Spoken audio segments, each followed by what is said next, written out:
Where does an immigrant man get the nerve to promise someone, where do you get the guts, where do you get the courage to actually promise someone a whole new world before he even has the bricks to build it? Everything is a gamble, you know? So it's like the best thing to gamble on is to gamble on yourself. Right? Yeah. That's a banger right there. But I don't think about being left or being right.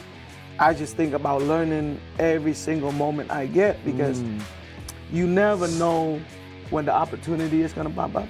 What's the kindest thing a stranger has done for you that comes to mind? Oh, man, that's crazy. That's a hard question. Ladies and gentlemen, welcome to our podcast, Raw and Uncut. The man sitting across from me was born in a town called Song Bay in the south of Vietnam. He came to this country in 1991, 10 years old, by way of a refugee camp in the Philippines. And while he was in that camp, he wasn't playing like a kid. He was standing next to his mother selling banh, sold out by 10 o'clock every morning. Damn, that's right. Right? His family landed on Spokane first, then found their way to Seattle in 1993. And he grew up watching his mom work in other people's kitchens, watching her cook for everybody but herself and her family, right? The road wasn't always a straight line. He took a wrong turn at a young age, and he paid for it with years of his life. But then he came home, picked up a hammer in the middle of a recession, and he started building. First, jobs for his family. Then a little deli in Renton, where we're at. Then venison pho kitchen, son of Vietnam. Venison, interestingly enough, kind of sounds like deer meat too, right? And he built 5 of them across this region. And then he did something nobody else was crazy enough to try. On the waterfront of Lake Washington, right where we're at, right next to the Hyatt, with Boeing planes nosing over the water, he built his pride and joy, anchovies and salt. The largest Vietnamese restaurant outside of Vietnam. 441 seats, and he built it for one reason that has nothing to do with money. And this kind of gets me choked up. He wanted a place beautiful enough to take his mother to. He's a husband, a father. He's a man who took his pain and turned it into something a whole community gets to be proud of. Welcome to the show, Mr. Quyen Phan. Thanks for having me. Welcome, sir. Thanks for having I'm me. Quyen Phan. Thank you, sir. Appreciate you taking the time out today. I usually like to warm up my guests by, hitting him with like lightning rounds, lightning round questions. So it's like a one word type of answer. So just to keep it fun, loosen up a little bit. All right. So if you can only eat one meal for the rest of your life, is it banh mi or pho? Oh, shit. Gotta be fun. It gotta be pho. Okay. I kind of figured, but would you prefer a cold plunge or basketball to clear your head? Basketball. Basketball. All right. Saigon swagger or Hanoi soul? Hanoi soul. Hanoi soul. All right. All right. I don't got no swag. Come on, man. Of course you do. Would you rather build something or buy something? Build it. Build it, of course. And then finish this sentence in one breath. A Vietnamese restaurant is only authentic if They give you like 10 different type of fish sauce. If they give you 10 different types of fish sauce. All right. I like that. I like that. So is it the spiciness, or is there nuance in there too? Oh, there's too much nuances. Too much nonsense, Yeah, huh? everything. There's nothing I hate seeing more than, I call it brown sugar water, and then they Oh. expect you to put your own. And we expect people to season the new mama itself. Mm. You know, new mama is different for every single application. You eat it raw with, cajua and catfish, right? You eat it raw with bánh bánh lọc in Huế, right? But then you're gonna season it when you do it with fried fish. You're gonna put it with ginger when you eat it with duck. You know, you're gonna have to add vinaigrette when you want to do a salad. Fish sauce takes on hundreds of different forms. Yeah. And then when we give it to people as brown sugar tea water and expect it and call it Vietnamese food, then it's literally just watering it down to Dang. tea. That's a great way to open this up, man, because I feel like you're like an artist when it comes to those things. It's almost like wine, but it's, I see you spearheading this movement about fish sauce, Yeah. So without further ado, I'd really like to share to our audience because, other than our haircut, we share a common heritage, right? You were 10 years old. Yeah. And you were in the refugee camp in the Philippines. Yeah. Selling banh with your mom, and you sold out by 10 a.m. So when you close your eyes and you go back to that table, what is it that you smell? What did it smell like? What did that little boy, Quyen Phan, understand about survival that the grown men around him hadn't yet? Wow, that's loaded. Yeah. We only do loaded in here, man. No, it was very fresh because we was in Morong, Batangan in the Philippines, and Morong, Batangan. it's just beaches, river, and mountain, and I can only remember rivers and mountains. But the fresh air of the mountains is unbeatable. But then I didn't know that we was very close to the beach because you don't, as a kid, you didn't have access. But then we get fresh bread every morning. I remember this young Filipino kid bringing baskets and basket of bread to us, and we sell out every day. Wow. And I think one thing I learned is just my mom. My mom always had foresight, and she's always thinking ahead. I see people sell banh mi till 5 in the afternoon, 3 in the afternoon, whereas we would sell out by 10 o'clock and we'd be done. Not only created FOMO, but then it created the sense that school is more important, education is more important, and that there's always, it's just not not just the present. And so like the fact that she prioritized other things beyond just making money at the refugee camp, because she knew she needed to get herself ready to come to America and speak English and whatnot, right? So we sold out every day by 10. Wow. I mean, I can only imagine how formative that was, because you had the fresh cold air coming down from the mountain mixing with the water every single day. And then you had that young boy. Was that French bread that he was Vietnamese making? baguette. Baguette. Okay. That's amazing, brother. Yeah. And so something that we do share in common is, I came up from, the mud from the Philippines. Yeah. You came from the mountains, same ocean. We got different boats. Yeah. And so when you think of that camp as a doorway and not a prison, what would you say the Philippines gave you that Vietnam couldn't and America would not? That's tough because there was, is when you're there, I was very young, and it never felt like anything that was bad because you there was hope ahead, but then the present was pretty cool. Living in it almost felt like living in a you can call it a refugee camp, but in reality, it was it was. Would you say it was home? It was home for definitely 7 months. I mean, we had everything we needed.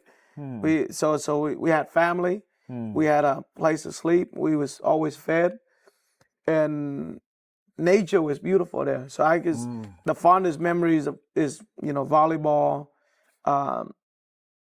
soccer. I remember flipping cans with sandals. Oh snap! You played know, those too? Yeah. So there was, you knew there was like the light at the end of the tunnel.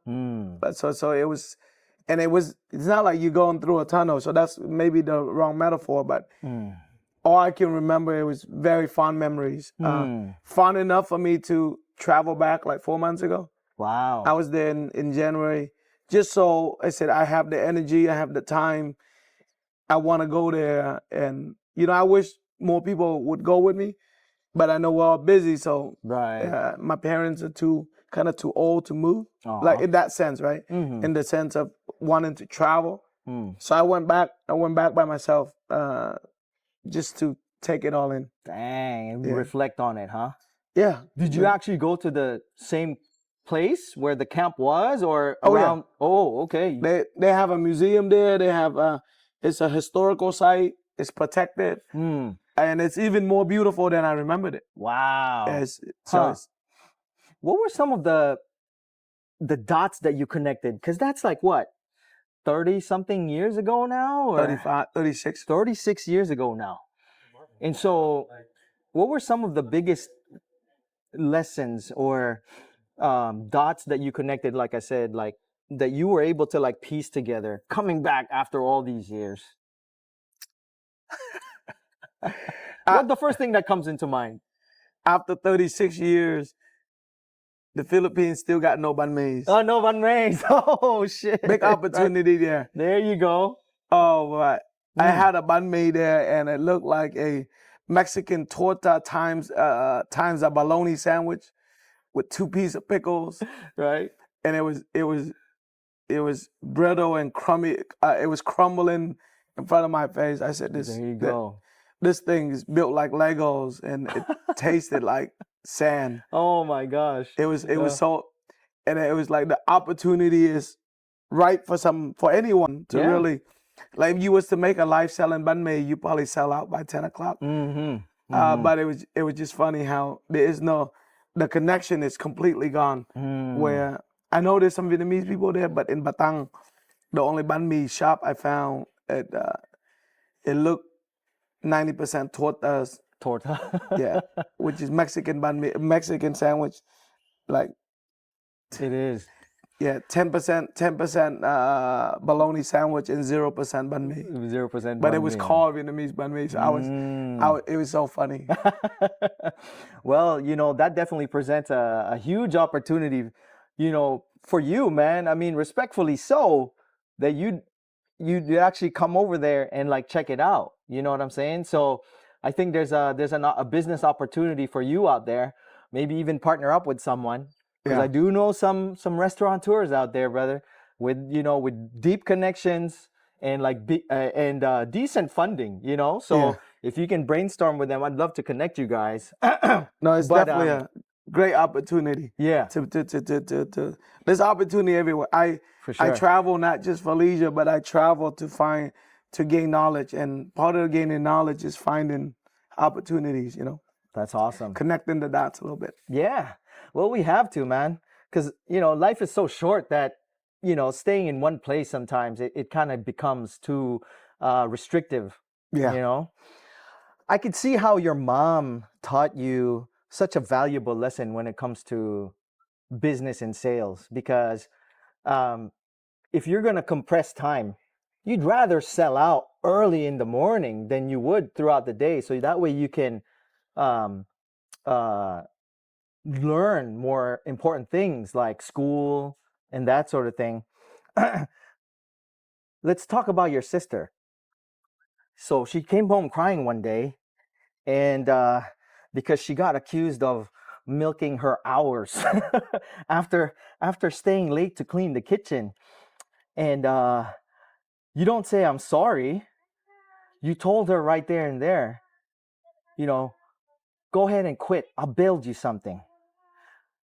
where does an immigrant man get the nerve to promise someone? Where do you get the guts? Where do you get the courage to actually promise someone a whole new world before he even has the bricks to build it? That's you know, I don't know. I think it's part of the Vietnamese DNA. It's built in our blood for sure because you know you can see people hustle. You can see the hustle. Yeah. Yeah. In Vietnam, my family all had businesses. Whether it was you had your own personal farm or you had your own retail shop, whether you were selling mini marts kind of idea. We had a mini mart all day in the Philippines too. So really? It was right next to the banh mi shop. So like so it was, you always knew that it was like, it's also being in the restaurant industry is like the lowest hanging fruit, which is there's zero barrier to entry. I think the only thing is you gotta be able to work hard and you gotta be able to cook good food. Sometimes you don't even need the good food. You know, sometimes you just need to provide convenience. So I always knew that there wasn't really much to fear. You know, and if you can work the numbers, you know, being in real estate, you understand every real estate has its value, and you know, if you're in a bad location, you just gotta work harder. Right. You know, you just gotta have better marketing. You're in a great location, you just gotta make sure you execute because the awareness is there, the eyeballs will be there, and so I don't, you know, I don't know. I think the only thing to fear, you know, is probably fear itself. Oh, dang.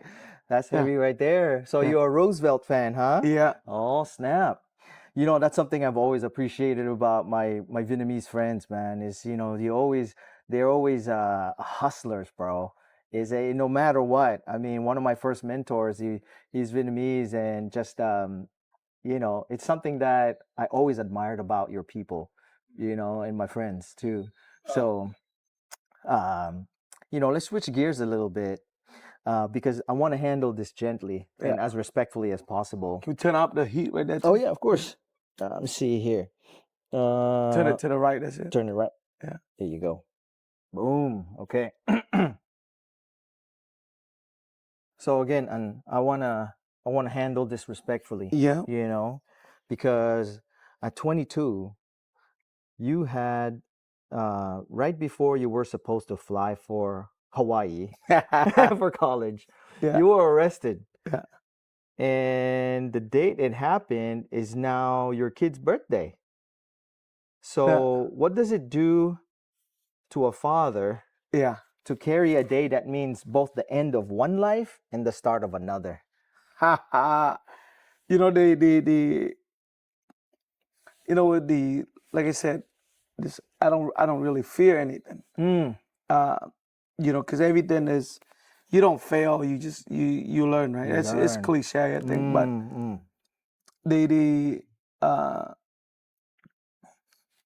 the most important thing, I think, is for the younger generation to my kids to understand. You know, everybody's gonna raise their kids differently. Is that one? You need to be able to, you know, face your community, like you know. So I'm here every day. So that means I welcome all of it.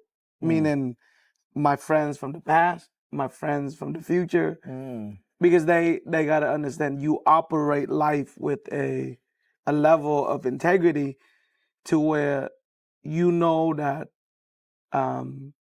you're not always gonna be dealt the best hand. You're not always gonna be in the right places at the right time. But you know, you should be confident enough, or you should be knowledgeable enough to, you know, to stand among anyone, because you know I don't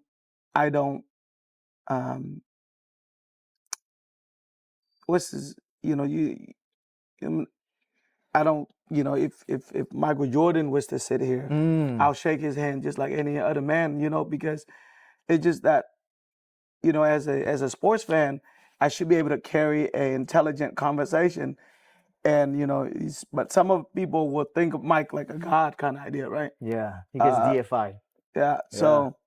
So it's just. But if I'm back into the streets, there's a certain code of conduct I think that you need to understand, and that's maybe instilled in you by your parents, maybe by your surrounding, but like some people being in bad situation, won't be able to come back to Seattle or come back to be among his peers, So it's like even though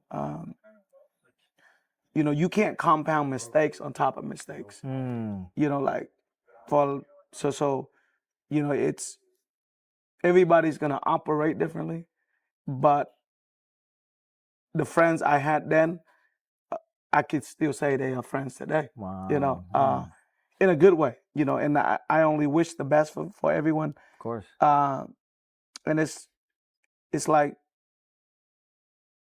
one of those things where you work so hard so that you always can put your kids in the right place. And my kids know that, Sometimes being in the right place is being around you more often, right? But I work so hard. Like I tell you, it's, I left the house without playing basketball with my kid this morning, even though he asked for it, right? So we work as hard as we do. Is when I was younger, I always thought about how do I put my parents in a better place.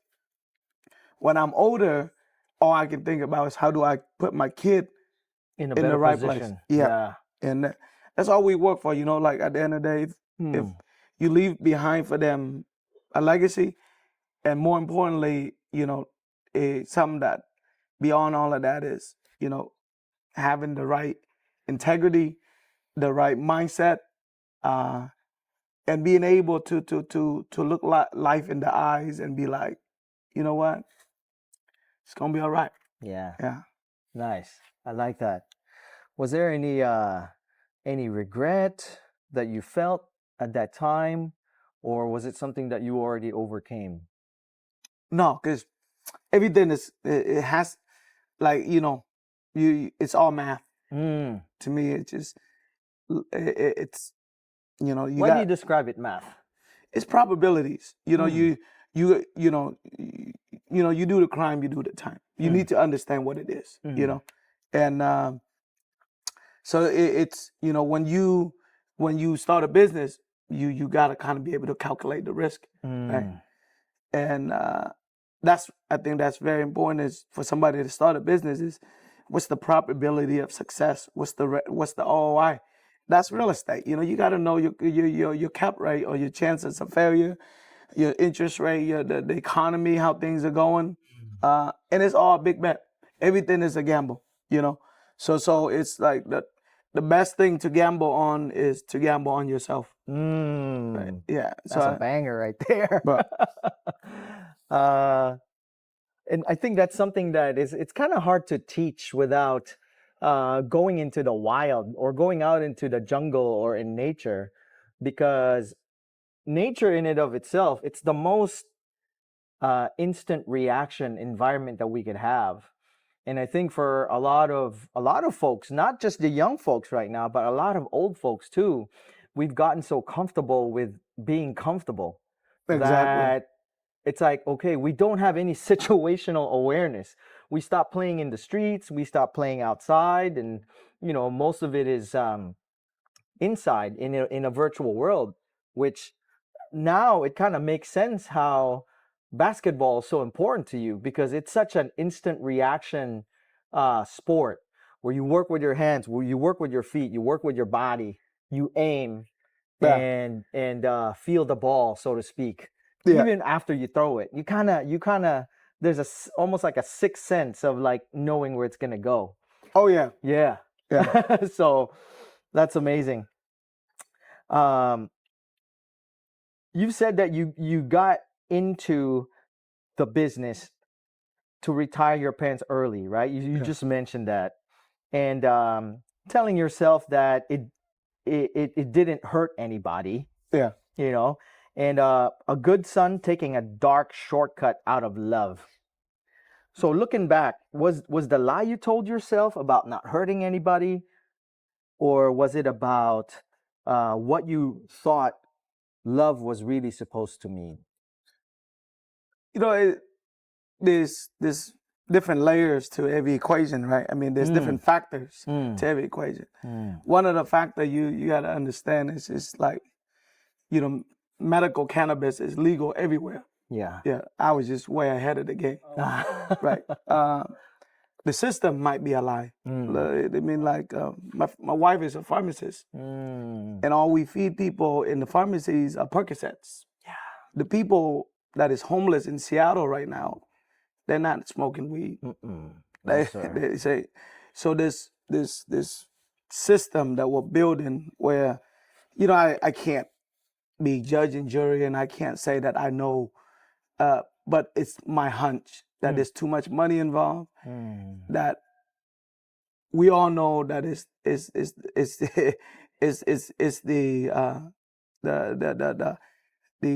system.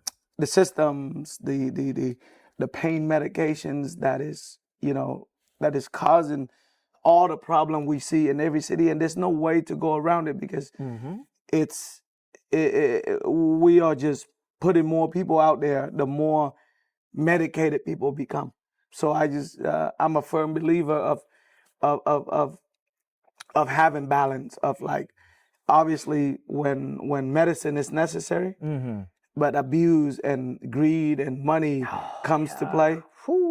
Right. So, you know, so I don't promote like medical cannabis in a sense, but I can see that it's good for a lot of people. Yeah. Right. And then so it's just something that you have to educate yourself on personally, right? Because our lenses is all gonna be different, and I don't expect anybody to share my same viewpoint. Of course. But it's important that you know, it's the man in the mirror. You have to be able to look at yourself and say, look, these are my life choices. These are my decisions, right? Would I teach my kids the same thing? And then obviously you want to teach them how to make decisions. Right. But you want to put them in places where they don't have to make tough decisions. And I think every parent in this world will want to take their kids out of the mud. Yeah. Right. So absolutely. Yeah. If I could summarize that, I would say that it's about incentives. Yeah. You know, the systems that are in place, and you know, greed and abuse is not something that we can take out of human nature. Exactly. Exactly. So when you talk about equations and the way it mechanizes, you know, the way you put it together, it's almost like a recipe, right? It is. To go back into your phase of, you know, cooking and whatnot. Yeah. And we have to create better recipes for our community. 100%. Yeah. It's like, you know, because there's the love that you pour in to food. There's the magic, you know, that X factor. Yeah. With everything being taken into consideration. Yeah. So I love that. Wow. Yeah. 5.5 years, Quyen. Long time with your mind, right? Talking to yourself, right? You talk about connecting the dots, and you know, prison breaks most men. Yeah. It does. And then even after the fact that they get out. So what I notice and what I see in you is that instead of breaking you, it actually assembled you. It turned you into this brilliant entrepreneur, you know, 5 branches of venison. You got your flagship anchovies and salt right here. What do you think it is that you built inside of there? And do you think you would have learned it outside of those walls?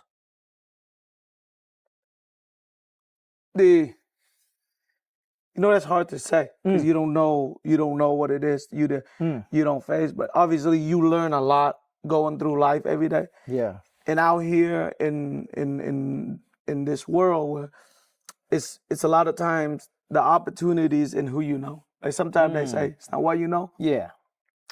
but you also have to be able to connect the dot, which is what you know. I always like to say, if you're a basketball fan, then John Wooden will tell you, failure to prepare is preparing for failure. So but what is preparation? And I like to use stupid quotes all the time to tell myself, but Sometimes the simplest quotes are the best quotes, right? So the separation is in the preparation. So because when you stare opportunity in the face and it just and it just slaps you in the face sometimes, and you say, well, I'm just unlucky in this life, then that means, to me, opportunity happens every second, every minute. This is an opportunity because if you can't carry yourself in a situation, that means you wasn't prepared for it. And mentally, you want to be prepared for any situation.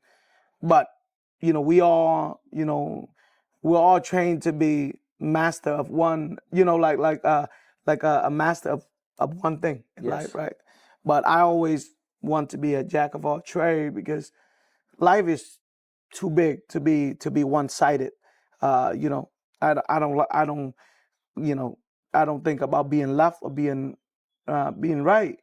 I just think about learning every single moment I get because you never know when the opportunity is gonna pop up and what the opportunity is for. Because the opportunity is never just economic, right? It could be charitable. It could be family. Anything that you see like every second should be taken as an opportunity, and no second should be taken for granted. So, when you say, how much this time takes you or how do you prepare for yourself for that, is that you always look at the positive of it, So to make sure that, one, you understand your surrounding, two, that even today, most of us will hold a phone and look at it and we can be stuck on the phone. But we're all stuck on the phone for different reasons. It could be pleasure, it could be entertainment, it could be educational, right? And I always have to tell myself, though, look, I have to make it educational. As fun as it might be to see fun content, it's just, look, it has to allow you to connect the dot, because if it aligns with your purpose, then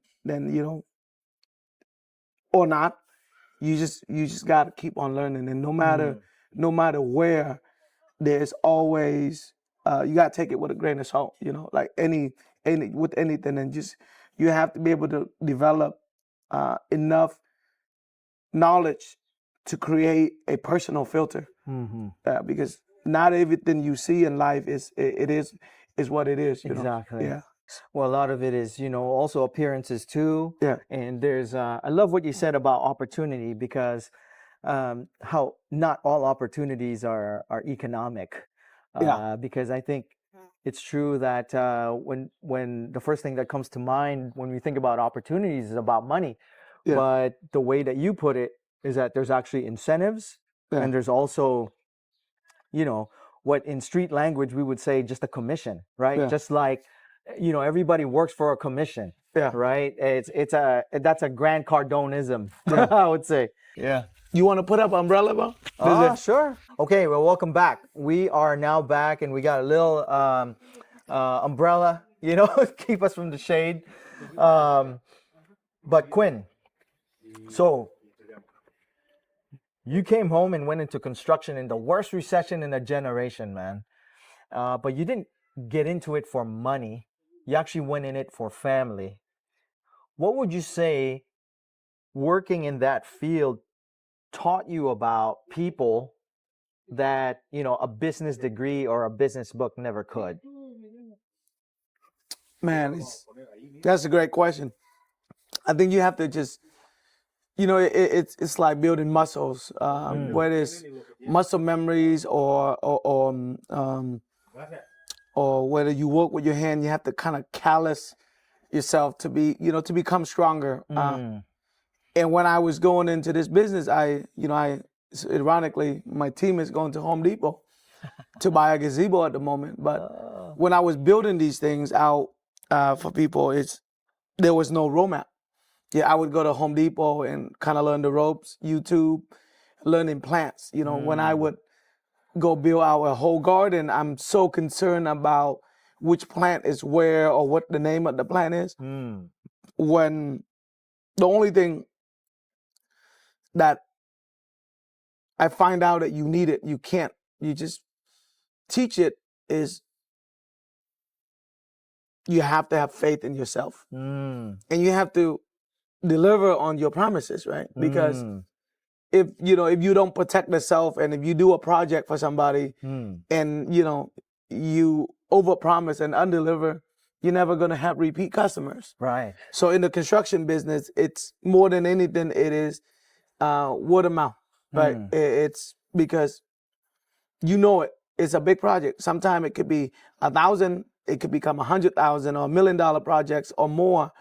So people, you hear horror stories all the time about, I just gave my contractor this amount of money and he's gone. Yeah. Right? And that happens a lot, but that doesn't happen if they have track record, if they insure, licensed, bonded, and they come referred by friends, right?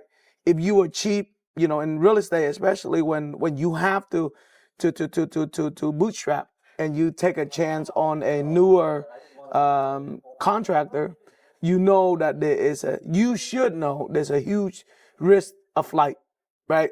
And I hear the story all the time, and it's not it's nobody's fault, because there's bad apples everywhere. And if you are gonna make a decision to where you say, you know what, I'm gonna go with the cheapest bid, even though they don't have any historical record to show for it, all the red flags are there, right? So if they cheap but they come super recommended by your peers, then that's why it's important. It's about who you know, building out your network of trust. Sorry, I didn't mean to cut you off there, but man, yeah, especially when it comes to contractors, you could either have them cheap, fast, or good quality, right? Yeah. So they always say you can have two of the three, but not all three at the same time. Yep. Yeah. Exactly. So speaking of which, Saigon Sunset was a beautiful, beautiful presentation, beautiful food, but the numbers were broken. Right? And when you talk about equations, I know how important that is to you. And then a friend told you straight up, like a punch to the gut, saying he told you that you're selling Mercedes-Benz to Chevy customers, man. So how long did you carry the shame of pouring your entire heart, entire soul into something that the math won't forgive? And what did failing in public teach you that winning never has? It's it's kind of crazy, because I don't know if I would call it failing at Saigon Sunset, because the numbers just didn't add up. Where in terms of you working for sweat equity, I think that term comes very often in real estate, and the light bulb that went off in your mind. Yeah, it's just that, man, it has to be a two-way street. You can't just expect to find the cheapest deal, the cheapest food for the cheapest price, right? There's some type of sacrifice that needs to be made. Exactly. Whether you cut the labor in the back, you abuse the employees in the back, you're paying them under the table. There has to be a certain type of shortcut, because the market will dictate itself. Exactly. Right? So you can't just say, I'm going to sell $3 banh mi's for the rest of my life. The number will force you to change. And, and with a certain mindset, you just like, you know what, but people's not going to pay for it. It's like, look, we're not here to serve everybody. As inclusive as we want to be, not everyone is going to be able to afford the waterfront, right? So learning from that, I mean, like right now, I think most of my prices it hasn't gone up in 2.5 years because we want for people to see the value that they cannot forget. This back here, Right. you know, you can't even pay for it if you want to sometimes, Exactly. right? So, you know, I had a beautiful dinner here last night with friends on this very table, and it was the freshest seafood you can possibly have, you know. But there are places that will serve frozen seafood from Vietnam, which will give you nostalgia, right? But it's not going to give you quality. There's a very different, Distinct taste, huh? this distinct taste. Wow. Right? It's a distinct feeling, right? Because when you eat something to feed the soul, it's different, you know, than you feed in your palate, you know, or you know, like there is something you know, when you eat for luxury, for example, it's the feeling is very different when you eat to feed hunger, you know. Right. And sometimes we subject ourselves to chasing nostalgia in a way where it's like, look, I have to settle this for this really off-putting frozen product from Vietnam because it's the closest thing I have to home. And sometimes you don't have that product here, so you have to replace some of the ingredients. But here at Anchovies, you know, we're gonna give you the Kumamoto oysters, the Wagyu beef, and the gooey duck. But the flavor is gonna still hit home, but it's gonna hit different because it hits home and it hits your all your senses where it's just beyond the nostalgia. It's like this feels good, like good in a way where it's like, you know, that pleasure of feeling, for lack of a better word, it's the ingredients and everything you're eating is elevated. You know, I know a lot of people hate to use that, but Yeah. there is It's like a certain body level. high. It is. It's like a Yeah. body high, right? It is. And I mean, I think that I think describes it pretty well. Because, you know, when it comes to flavors and feelings and emotions, Yeah. you know, it's you get almost transported back in time. You Yeah. know? So the Turkish landlord by Amazon Yeah. didn't believe in leases. Yeah. Just a handshake, right? Yeah. Pay my rent and Yeah. I'll never kick you out. Yeah. You know, in an industry that's built on fine print, you Yeah. bet 6 figures on that handshake. Yeah. So what did you see in his eyes, and what does that say about how you read people to this day? Man, certain people operate a certain way, you know. I'm a little bit old school, I would think, but you know, I would bet on people over fine print because the fine print can always screw you.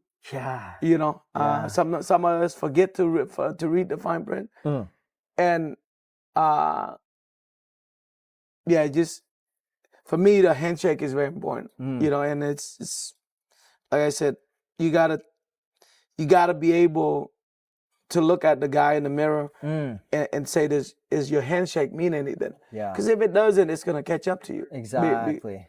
So it's 10 years, almost 11 years now, going strong, and it's, you know, it's old school way of business. I still don't have a lease. Oh, snap. Nice. You know, and in this economy, sometimes that's good for people. Right. You know, yeah, some of us are tied down with long-term leases, you know, but it goes both ways. Yeah. Yeah. That's awesome. The waterfront, Yeah. right? A couple drinks in, you hear the space might open up. Yeah. And before you know, the numbers, you text your agent and say, "Oh, I'll take it." You know, before you even know the numbers. Yeah. Right? You said, "I'll take it." Yeah. So where's the fine line between a leap of faith versus a fool's jump? And how do you tell which one you're standing in on the moment? But that's that, bro. I think first it has to start with vision and then passion, right?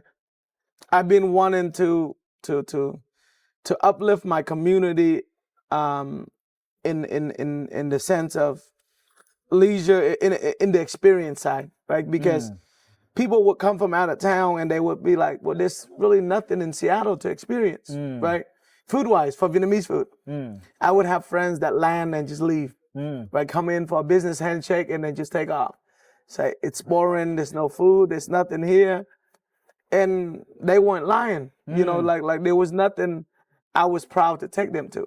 For the longest time, I would take my friends to Din Tai Fung, Un Bien, you know, for the paseo, for the Caribbean sandwiches, take them to Starbucks Soda, but there was nothing that I was culturally proud of. No shade thrown to anybody. No shade, you know, all respect. Yeah, because I've had 6 restaurants before this, and I wasn't proud to show those off. You know, they are just regular restaurants. But to give people the full experience of what Pacific Northwest living is like, we have to give them what we have at home. On your birthdays, on your kids' occasion, the Dungeness crab, the spotted prawns, the king salmon, the smelt that we scoop up, you know, the fish, you know what, those super bony fish, the shad that we catch out of the Columbia River, you know, the sturgeon that we chase, you know, the steelhead that is 1,000 casts. Oh right? my God. The trout that comes out of this river. So all of this is extremely personal for me to represent Seattle. You know, the man, we can go on and on about how much resource we have here. You know. Yeah. Like even, you know, from the crabbing to the fishing to the clamming to the farming, and how beautiful Pacific Northwest living is. But if you can combine that, if you call it home, then you gotta, you know, home is where the heart is. And if we're here and we have this abundance of ingredients, why am I selling frozen food from Vietnam, right? Because when my friends from California and from Vietnam come here to visit, I want them to be mind blown by how abundant Pacific Northwest living is. You know, we cook everything here from lingcod to schmelts to mussels to clams to cockles to little neck clams, things that my people don't know existed. Wow. Yeah, you know, and you have to be blessed with the right group of people that likes to go after these things, right?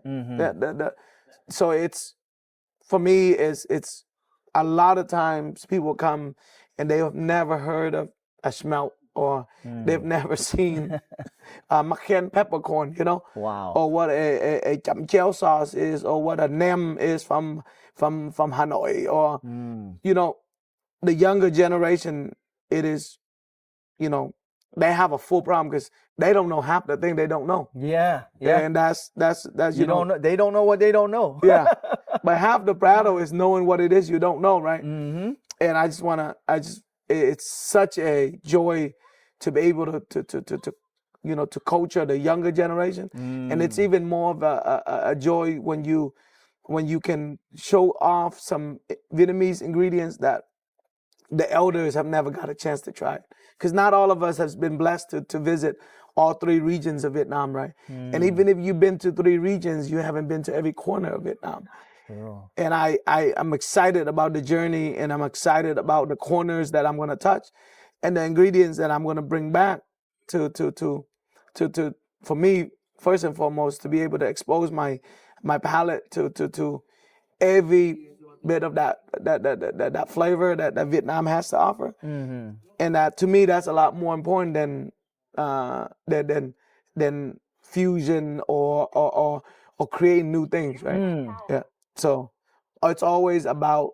I don't call it R&D in the kitchen. We call it R&R. Wow. Right? And what does the other R stand for? Man, we research and refine the most, you know, most ancient, most royal, most off-beaten path kind of recipes, right? We want to find recipes that will get lost in time if it doesn't get its it's daylight or it doesn't get sunlight shine on it, right? So for us, that's more important than anything is to experience it ourselves. Whether it's worth sharing with the world, that's for the world to determine. But we're gonna experience it. So we're always chasing this flavor profile that we know exists differently in every pocket of Vietnam. Yeah. Man, that was a lot to, like put a bow on top of. But what I just got present to is, you're really somebody who wants to share experiences with other people. That's something that you're very passionate about. R&R, research and refine. That's amazing. So, you were asked a question, you asked yourself a question one time, speaking of which, is why are we Vietnamese people eating Chinese food at our own wedding?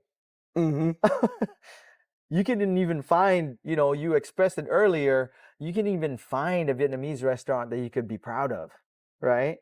So when did that grief turn into a mission for you?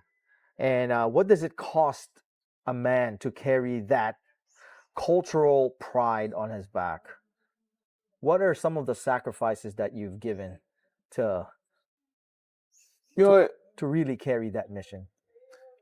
Time is not gonna wait on nobody, So family and friends are obviously very important in everybody's lives. So it's just the time with family is very, very important to me. But there's this weight that I feel sometimes is because, certain things are, I ask my family all the time for forgiveness or but it also allows us to enjoy the small moments we have. Of course. But, I want the future generations to I know my parents are not proud to show off other cultural food when they are at a Vietnamese wedding. But that's relative, it's not something that it's obviously a conscious choice that reflect your upbringing. But if you can't offer it, right, and if you don't have it as an option, then it speaks on your culture, on the community of like how I don't think people hear the heartbeat of the culture. It's like, look, I can hear people asking for it. I can sense people asking for it. And I've always waited for somebody else to deliver it, right? But the opportunity was given to me, and if I waited, then I don't know when it's gonna come. So it requires a certain amount of commitment. Yeah, definitely. Experience, commitment, and for sure the sacrifice. But the joy, that you can see in people's eyes, in their body language, in the love that you get. I mean, that is, that makes it all worth it, huh? Exactly. Yeah. That nobody can take that away. If we fail today, we've created many fond memories for people. I probably had like maybe 10 Filipino weddings here. Wow. 10 Filipino weddings. Yeah. Wow. The first one ever was May 4th, right? And May the 4th be with you was the theme. And that's it was a coincidence. That's my birthday on paper. And it was a Vietnamese Filipino wedding, and then you were feeding them bagoong. Wow. You serve bagoong too? Oh man. See, you guys don't know, like fish paste. The padak bahok, all of that. Oh my gosh. We are unapologetic about what we serve, and immediately the Filipino community was like, "What the heck? You got kangkong here? You got a Vietnamese sour soup is like Saigon, right? Saigon, yeah. Yeah, Saigon. Yeah. So it's like the relatability to it. It's like, oh my God, I'm gonna have this for my wedding, and it was, and it's the the joy that I see in the cross cultural communication. I think I don't look at that day as a Cross-culture. it was that turning point where I was like, or that moment where I should have really kind of just took it all in and be like, oh my God, this is really happening, right? Me living in the Philippines, it's a Filipino Vietnamese wedding, and the food is enjoy everybody across the board because the ingredients are so similar that that both sides of the family can be extremely proud of. Like, oh my God, I'm eating bagoong for my son's wedding, kind of, that was a fun moment. That was a highlight for you, huh? That's one of your best moments. Yeah, and bro. I know a lot of our Filipino audience could really appreciate that, including myself, man. So, oh man. Bro. So you've known an owner for 25 years, in one of the best Vietnamese cooks in the city, and she still works in her own back kitchen 14 to 16 hours a day. And she once applied for you and then went right back to her own stove. So you said you wouldn't call her stuck. Yeah. Did you have one, or did you have a cook like you've known an owner and she's one of the best Vietnamese cooks in the city? Yeah. And she still works in her back kitchen. Yeah. Right, for like 14 to 16 hours a day. Yep. And then did she apply for you? She did. She did. She called my team, and my team forgot to pass on the message. Oh my gosh. Okay. So that's what happened. Yeah. And then she went to another restaurant and applied and got the job. Oh. And the restaurant was struggling so bad, they gave her the restaurant. Or they sold it to her, right? Oh, they sold it. I don't know the terms, right? But dang. yeah. I've eaten her food for 20-something years. Yeah. And it's but the sad reality is that she doesn't get to see the day of light very often because she's always in the back. And she's always in the back kitchen, huh? Operating in that mode, Yeah. Yeah. I actually go in to the kitchen just to see her because when I go eat there, I would peek my head in and ask her kids if she's there, just to check in on her, because the business is not kind to be back there all these years. I've known it since 1998. That's like 28 years. Yeah, wow. So actually 28, not 25. Yeah, close, Yeah. Like the years have escaped me, but wow.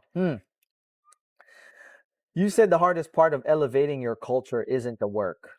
Yeah. It's that some of your own people want to hold you down, want to hold you back, right? There's haters everywhere. Yeah. Because they've accepted that there's a ceiling or a made-up bamboo ceiling of Vietnamese food, of what it's allowed to be worth, right? Basically, they're saying, oh, it's not supposed to be worth so much in their own terms, right? How do you keep loving a community that sometimes resents your own ambition and your own drive? And where do you put that hurt, man? I learned to kind of tune it out. I wouldn't call it tuning it out because sometimes you got to carry that weight. It's it's there. It's pulling you back, but it's there's a lot of way to put it, but to put it nicely is I almost feel bad for a certain mindset. Not to say that anybody's mindset is better than others, of course, but sometimes you can see some people stuck in the mud, right? And it could even be you know, if they don't want to get pulled out, there's really no way to get them to go out. You know, so it's really you have to focus on yourself, focus on your business. Well, you know, that all of that is ties together. Yes. But along the way, you will see you the vision, the energy is reinforced by, you know, your peers, your community. You know, I've probably seen 4 group of family just from Houston along this week, right? Wow. To come here, it's like, you know, as a destination for them. It's like a pilgrimage for them. That's crazy. Because somebody stood here last night, and he's like, this got to be a pilgrimage for people. Wow. Right. And, you know, one of my friend in Little Saigon in California, in the comments, would say that we're trying to build a mecca. And most people might not be able to relate to that, but in every if you are proud Vietnamese, right, you got to understand this there's food and then there's culture. And if you are here, you're gonna see all of it, and it's definitely something I want people to think about. And I'm like, I don't want to put those words out there, and I'm not, right. I didn't call it that, but it's the irony is that's the second time in the last 24 hours when somebody used the word pilgrimage. Wow. Right? And that's big, right? That's like, it's you got to build the holy grail of food for people to think like, okay, you know, there is enough of a incentive for me to book a plane ticket and fly out just to visit, right? Because, like I said before, people would fly in and fly out just for the handshake and leave. Wow. Yeah. And I think that that reflects a certain rebelliousness about you, which I could, you know, now I'm being more present to it, because you refuse to water down, you refuse to back down. Mom Tom, shrimp paste, right? You know, the dishes that you were told to never put on a menu, the food that you couldn't bring to school as a kid, right? You serve them proudly under chandeliers on the water, right? So was there a certain moment that you decided that you'd rather be honest than to keep yourself small, or has that always been inside of you somewhere? I think I like to call it the little guy complex sometimes, you know. Speak on that, man. You know, well, we all, the shorter guys in us always got something to prove, you know. You know, you got to punch harder, you got to have bigger hearts, you got to have big balls sometimes, and all the times, because, you know, so no, I just believe we're all created equal, and that it's not what's outside, it's what inside that counts. And if I you know, if we put our mind to something, then we should be able to accomplish it, right? And you're not gonna win every battle, but, you know, one thing that the internet has kind of shown me is that there are some crazy human feat that people can do. You know, some people are pulling moves that Spider-Man couldn't pull off. You know, and it's the human body and the human mind is so adaptive, resilient, right? You know, you got Filipino communities that can stay underwater for 40 minutes, you know? Oh, shoot. Yeah. You know, and only Navy SEALs can do that. Yep. But just imagine to train to be a Navy SEAL all your life, because it's the product of your environment, right? You're talking about the bajaus, right? Yeah. They hunt with a spear Underwater, right? Probably with no strings. Well, it's crazy to you know, that, like, you know, if the world wasn't so connected, right, we would limit ourselves, right? So I think the sky is the limit. This, you know, the one thing I hope to instill in my kids is it's like don't be afraid to shoot for the stars, you know. I love that, man. Yeah. You know, sometimes I always wonder because having a restaurant, it's not easy. I mean, with all the logistical challenges that we have, some of the city challenges that we have, not to mention expenses, the biggest expense that we have, taxes, all that. I feel like for you, the real scoreboard isn't really revenue. It's not economics. It's not money. It's whether your mom will leave the house and be proud to eat there. It's whether you are able to host and create moments that people will remember forever. So let me ask the question that's underneath the question. After all the years you watched your mom cook for everyone but herself, what are you really trying to say to your mom that you can only say through your restaurant? That's a tough question, but I don't think I have to think of it like that. But you know, I think she sees it a lot. Sometimes she sits here, she smiles. She understands that she thinks that the dream is too big, right? That is, the risk is unnecessary, right? But you can see her, you can see how she glows up when she talks to her friend. Because as a chef, you know, this is, you know, I think people, until they step into the kitchen or they touch every part of the menu, some people would judge from the surface.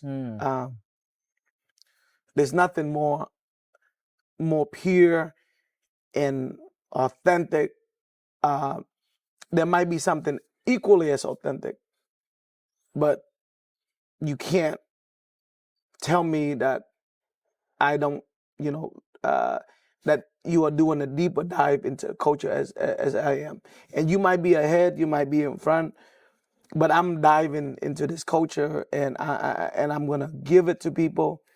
And it's like, my mom thinks it's too crazy of an idea, but she can see it. You know, this 600-700 reservation that we have to cut off on Mother's Day. Wow. Yeah, I mean the mothers are proud. They know the kids are proud to bring their parents here, and that joy means to her. That means everything, you know. So she knows that, you know, that actually this Mother's Day, we ate last. So she came in like around 7:30, 8 o'clock. Wow.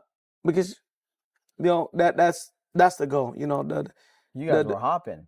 Yeah. Oh yeah, on every Mother's Day we were, you know, and we feel really bad because, you know, there's so, you know, there are businesses that can see 4,000-5,000 people a day. So operationally, you just gotta kind of deep down fine tune it and make sure that you can bring this experience to more people.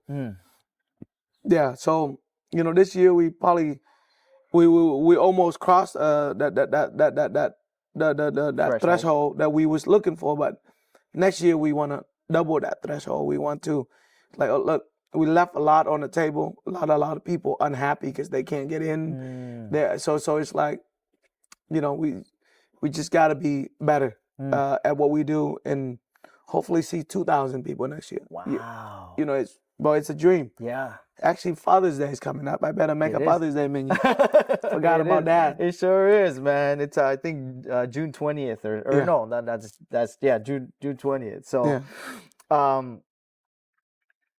Quyen, man, you built the largest Vietnamese restaurant outside of Vietnam. Anchovies and Salt. It's your flagship restaurant, you know. But you said the title never really moved you. It wasn't something that's like, okay, whatever. Yeah. Right? So the only question that kept you up was how to make a place that's big enough without watering it down. You know, you talk about authenticity. You talk about pureness. You talk about flavor. So how do you grow to 441 seats and keep it tasting like it's it's a recipe from your own mother's kitchen? How do you do that? I think that's the easy part. The easy part is just staying true to your core values of what you want to give to people. Then you just got to find the right crowd, right? And my crowd has always been the Vietnamese moms. And because it's the hardest demographic to please. Is that right? You know, it's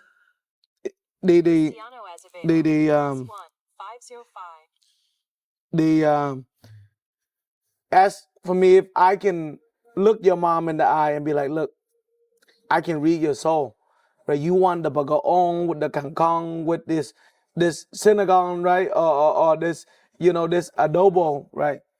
And I don't have it here for you, but I have something that will just hit you just like it would if you was to eat your own food. Is that right? And this is something you grew up with, whether it's the clay pot or the grill or it's the smoke or it's what are the common denominators? And every regions of Vietnam is gonna appreciate things differently, but I can tell you that the Vietnamese moms, 9 out of 10, and that's a really good statistic. Wow. It has given us love. When you see a mom say, I brought my kids here. My goal was to say, I'm going to bring my mom here. But you don't know how many times when the mom said, I had to bring my kids here. Wow. Because they needed to be cultured. I needed to show them what they don't know and what I don't have the ability to cook, right? Because mom can't cook north, south, central. Mom can only cook one, sometimes two part of the world of Vietnam, right? Two provinces. Two provinces. Yeah. One, right? If they marry into two. But the idea is there's nothing that makes me more proud than that. It's like, look, I'm gonna look you in the eye and I'm gonna tell you that what you know is just maybe part of Vietnam. But I'm telling you that I'm trying to give you something that you never had. Wow. Something that's gonna rekindle memories that you didn't even know you lost. And it's such a fun challenge that it can be heavy, but it's also not heavy lifting because it's like, okay, mentally you just got to see things a little bit different. You have to have a little exposure to different of a different mindset, and then I would tease them with small bites, right? That's why we have a menu called Small Bite, because you don't want to give them, less is more. Right. When I had the concept, less is more, but more is more, meaning we have a bigger menu so that we can give you more experience into the culture. But people is always asking for banh mi's and pho and stuff. It's like, look, try my hardest not to put that on the menu, because if I use that to carry this restaurant, then it's nothing special. Right. So we don't have any banh mi yet in 3 years, and we don't have the vermicelli. People don't hardly think about it, but everything else, right, is very, very important to be able to to hear that voices, the voices of the moms that oh shoot, this is authentic, right? Because once the mom put their stamp on it, it is undeniable. Care what you say, I don't care if you're a foodie. Your mama is a foodie, right? She's the only true foodie that I appreciate, the only true foodie that I will listen to, the feedback that I will take, because you don't know what it is you don't know yet. Yeah. And it's like, you're not wrong. You just have different lenses. Man, if I could put a cap Speaking on of moms, that. Oh, there you go. Chào hai chị. Có vô ăn không? Hi. Hey, nói tiếng Huế nha.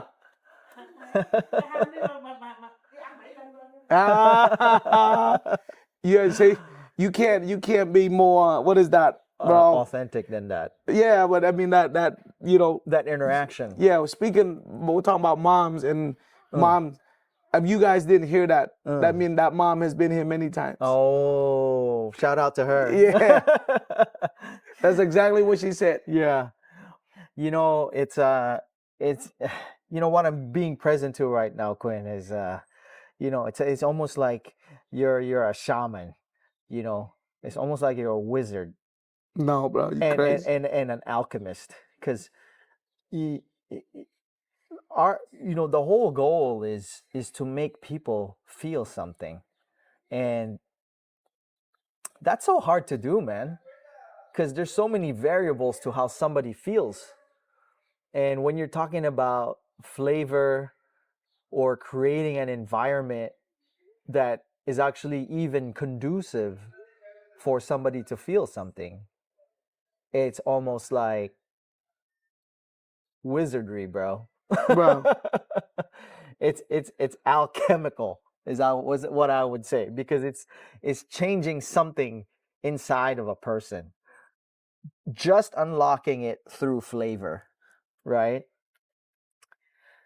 The Fopotle reel, it hit 4.8 million views, bro. I think it's probably in the 5 million views now. And a kid from Songbei who sold banh mi in a refugee camp suddenly has the whole internet watching him reinvent his people's most sacred dish. What did it feel like to go from invisible to that loud overnight? And do you miss it when nobody's watching? I do. I You do. Huh. Yeah. I only started talking on camera because it was funny to give to some of these younger kids credit for it, but they, when you allow people to tell your story for you, it's gonna be twists and turns. Their lens is so limited, even though it's so, you have all these access to information, but there's some things you have to feel, right? Like the handshake. You see the handshake, but you have to feel the handshake. With some of these kids, they don't understand the nostalgia, the pain. So they would just trash a whole culture based on very simple things like the price, like, getting a 1-star review for because your banh mi is $9, Oh my gosh. And it's like it's kind of, it is what it is. Everybody's lenses is gonna be different. But I wish I didn't have to speak up, but sometimes, as they say, you can't fix stupid, but you can definitely put better information into the world. And it's up to everybody to have their own filters to understand that there is different perspective. And I just, if this is mine, then I just want people to see my own perspective on it. So as opposed to letting the world tell my story for me.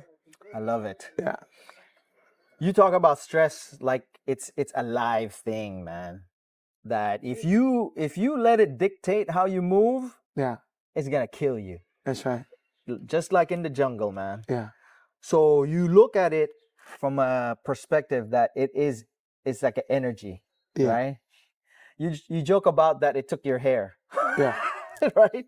But underneath the joke, Yeah. Is a man that's carrying an entire mountain. So on the heaviest nights, man, when the lake's dark, when the doors are locked, what's the conversation? What's the self-talk that you have with yourself to keep you going? Ooh, that's a good one, bro. That's a good one. So the idea of pressure is, it could break anybody. Oh, facts. There's no doubt about it. But you got to have the positive self-talk that I recognize that this pressure is a privilege. Like, just imagine the people who don't have these problems. And you have to practice the self-talk where, you know what, it's like the idea of talking to water but only saying positive things to it. Right? You have to feed your mind and soul the same thing, because it's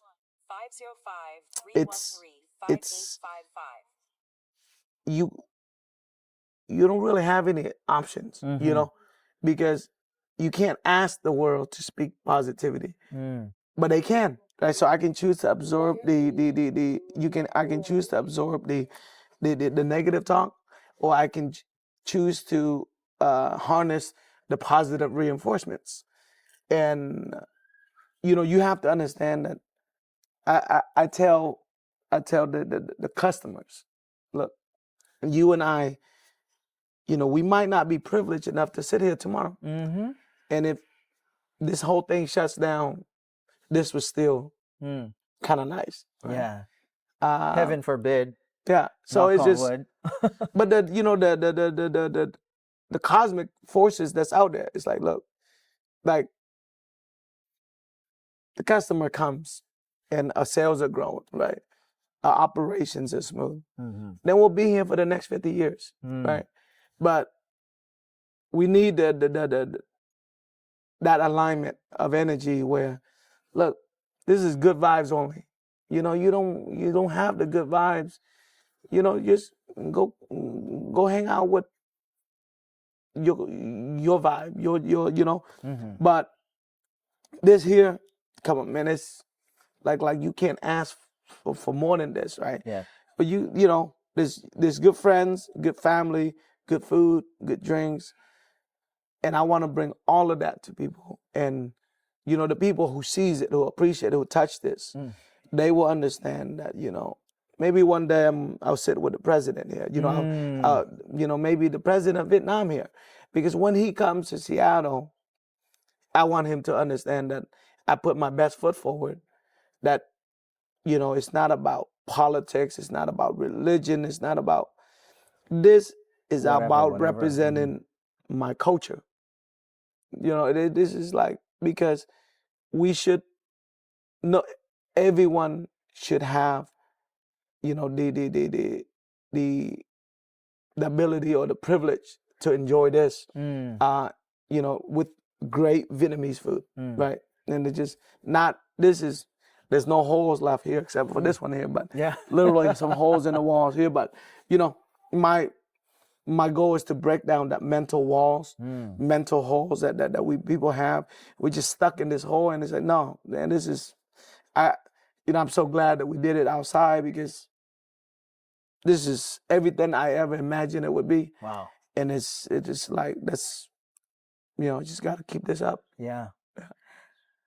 I've seen our friends pull up in their boats over here.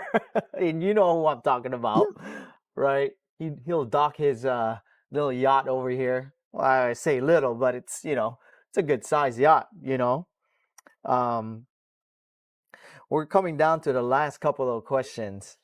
So, and I know you got to start serving lunch here pretty soon. So, you've quoted an old Vietnamese saying. Cristiano. Oh. Say. Take a picture, please, with my brother. Okay.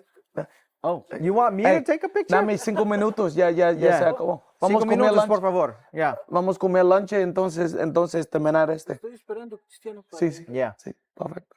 Gracias, señor. Yeah. Your Spanish is really good, bro. Oh, well, shit, we grew up in the Philippines, bro. So that's what it is, man. Mucho gusto, señor. Yeah. So coming down to the last couple of questions, my friend. You've quoted an old Vietnamese saying that karma defeats talent. That you go do good and ask for nothing back. You've lived both lives. The dark shortcut and the long, honest road. So, do you believe you're paying something back? Or earning something forward. And did that change you when you became a father?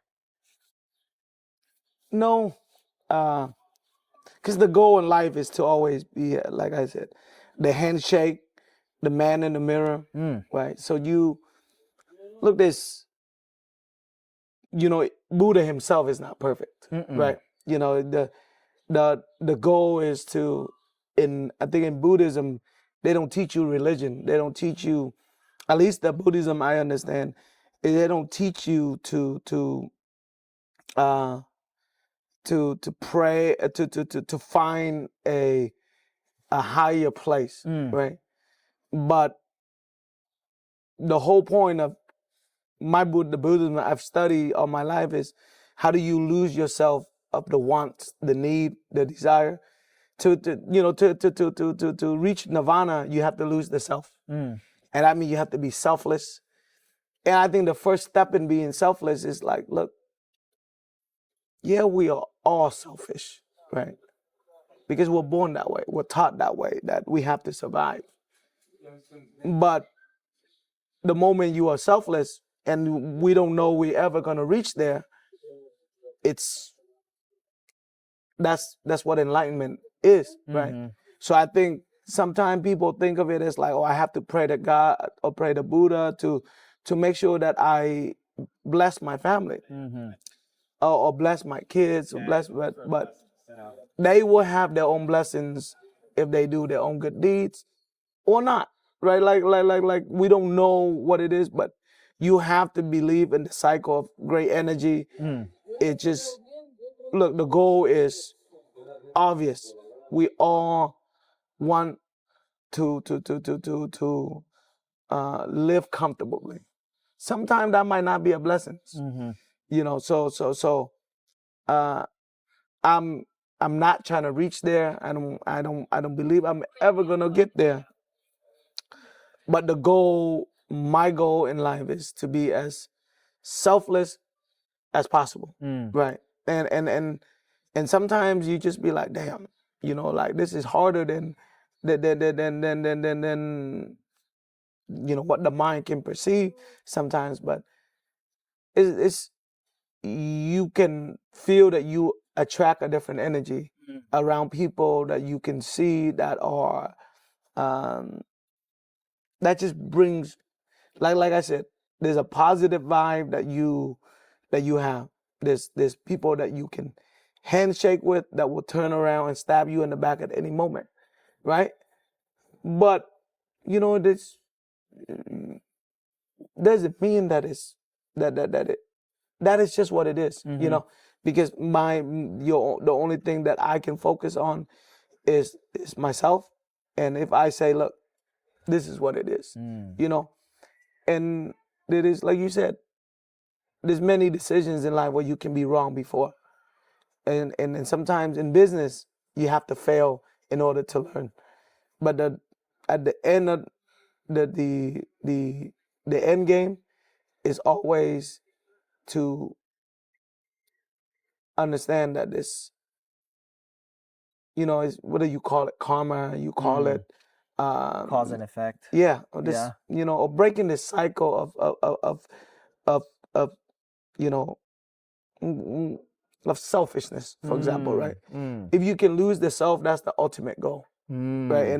And I know that's my goal, but I just don't think that I am wise enough to ever get there. But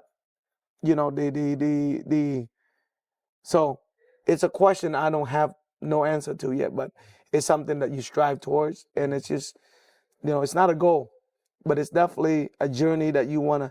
It's like your North Star kind of idea, right?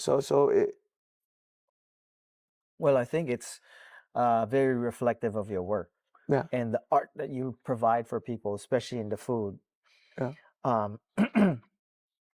So we're down to our final question. This is the part where I try to make you cry. Yeah. So, Quyen, man, you said. Go ahead. You said you'd tell your 12-year-old self two things, right? Dream bigger and have better discipline. Let me turn it around. Let me turn it around for you. Your kids won't have a dream their way out of a refugee camp. They're going to inherit your waterfront, your name, and your legacy. What's the one thing you're terrified they'll never understand? And the one thing you'd give anything for them to feel in their bones long after you're done? Oh, what's the one thing what? What's the one thing that you'd like for them to learn and to feel in their bones after you're gone? What would you like to leave them with? Ooh. Like your legacy. Because they've never experienced living in a refugee camp. Right. You know what?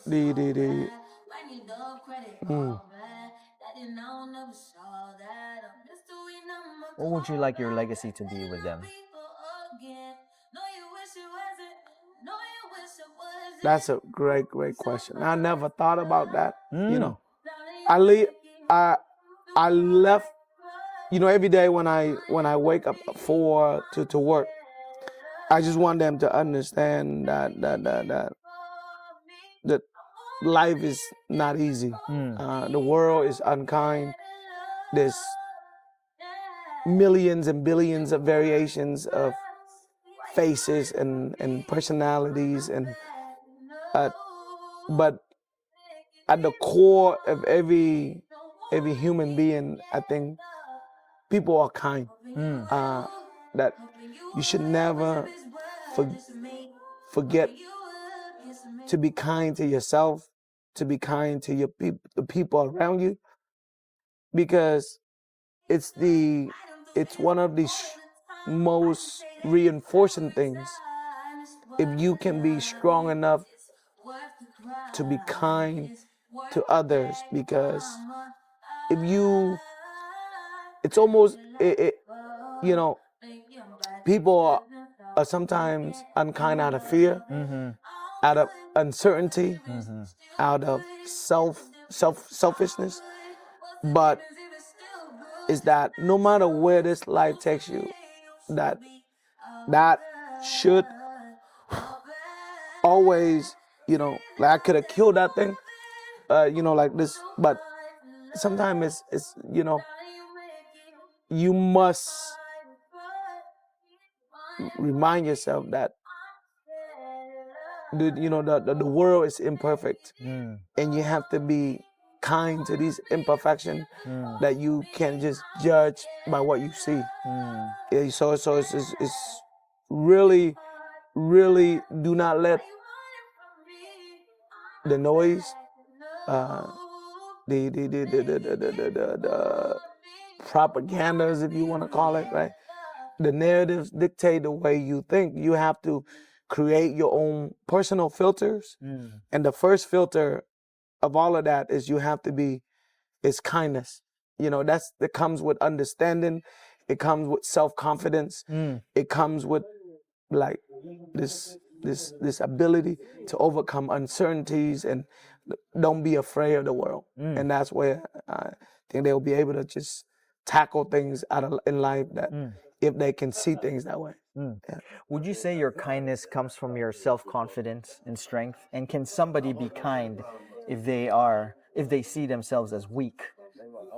Oh, that's hard to say. I don't know if I am that nice yet, but for sure you have to have self-confidence, because at the you have to understand that the world's come crumbling down, and sometimes it feel like it can.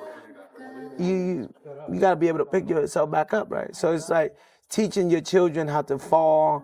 It's very important, because you got to be able to pick yourself back up. Sometimes nobody's going to pick you up.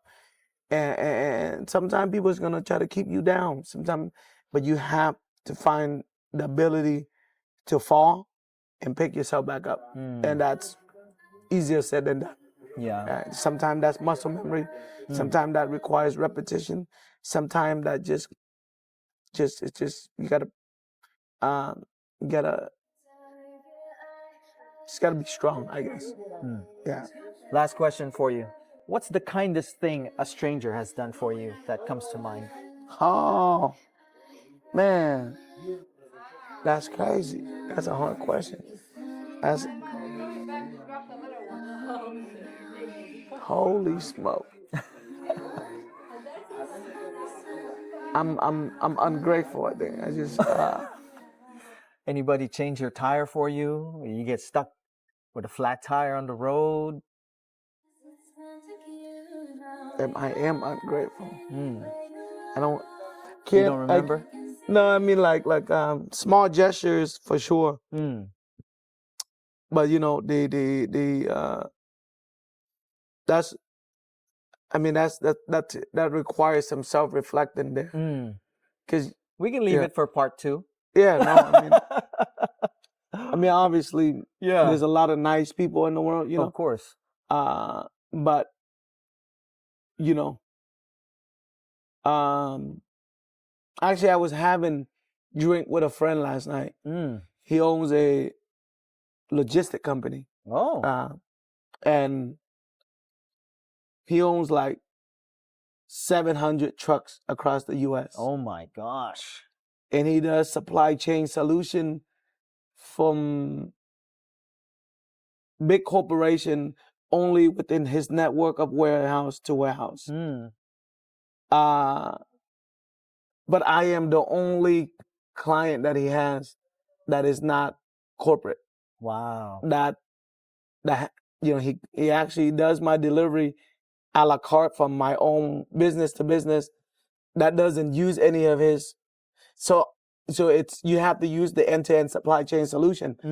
The only thing I'm using from him right now is his trucks. Wow. Yeah, and for somebody to do that just because we have good vibes, right? And he understands that the economy is tough, that I'm doing something that like I said, you know, that karma, that helping hand is like, so you don't have to do that for me, but the fact that somebody does is because they understand how, you know, Well, I think he also believes in your mission of what you're trying to do, what you're trying to accomplish here. Right? You know, I'm super appreciative of it. It's insanity to think that we're connecting. You know, it's not on a business level. That's all personal kind of idea. Even though it cross path with business, but that's why I have drinks with him on a Monday night. You know, Right. so it's kind of nice. That's awesome, man. Well, shout out to him, and shout out to you too. Thank you so much, Quyen Phan.